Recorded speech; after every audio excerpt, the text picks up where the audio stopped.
আমি আসছি অনেক দিন পরে আমরা কবি প্রকাশিত করলাম। আপনারা জানেন যে আগামী 27শে মার্চ মাগুরার শিল্পকলা একাডেমিতে চণ্ডীদাস রজকিনী কবিতা উৎসব। আমরা এই উপলক্ষে এই 16 পৃষ্ঠার কবি মুখপত্র, কবি সংসদের মুখপত্রটা বের করলাম, প্রকাশ করলাম। এখানে আমাদের সাবেক 2 জন উপদেষ্টার ছবি আছে, যারা বাংলা সাহিত্যে অমর হয়ে আছে। একটি নক্ষত্র, এই নক্ষত্রদের অনুসরণ করি। কবি শামসুর রহমান আমাদের প্রিয় কবি। তিনি 98 সালে 98 সাল থেকে 99 2000 সালে এসে আমাদের প্রধান উপদেষ্টা ছিলেন। তিনি মারা যাওয়ার পরে রফিকুল হক দাদু ভাই আমাদের প্রধান উপদেষ্টা ছিলেন।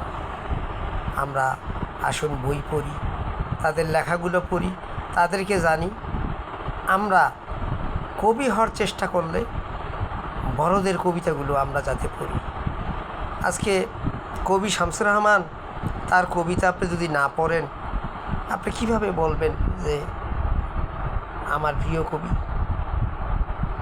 আপনি রফিকুল হক দাদু ভাইয়ের ছড়া যদি না পড়েন, কবিতা যদি না পড়েন, গল্প যদি না পড়েন, তাহলে আপনি বলেন তাকে অনেক পছন্দ করি, অনেক ভালো লোক, আপনি প্রশংসা করলেন।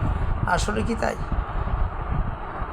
ভালোবাসতে হলে তার লেখা পড়তে হবে, তাকে জানতে হবে, তাকে শুনতে হবে।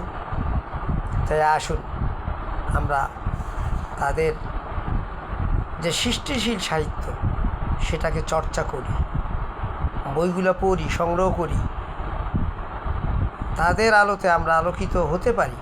কারণ আমরা জানি যে তারা যা লিখছে আমরা কিন্তু সেই লেখাটা এখনও লিখতে পারি নাই। আমরা সেই লেখাটা, যে লেখাটা লিখতে পারি নাই, সেই লেখাটা লেখার চেষ্টা করি।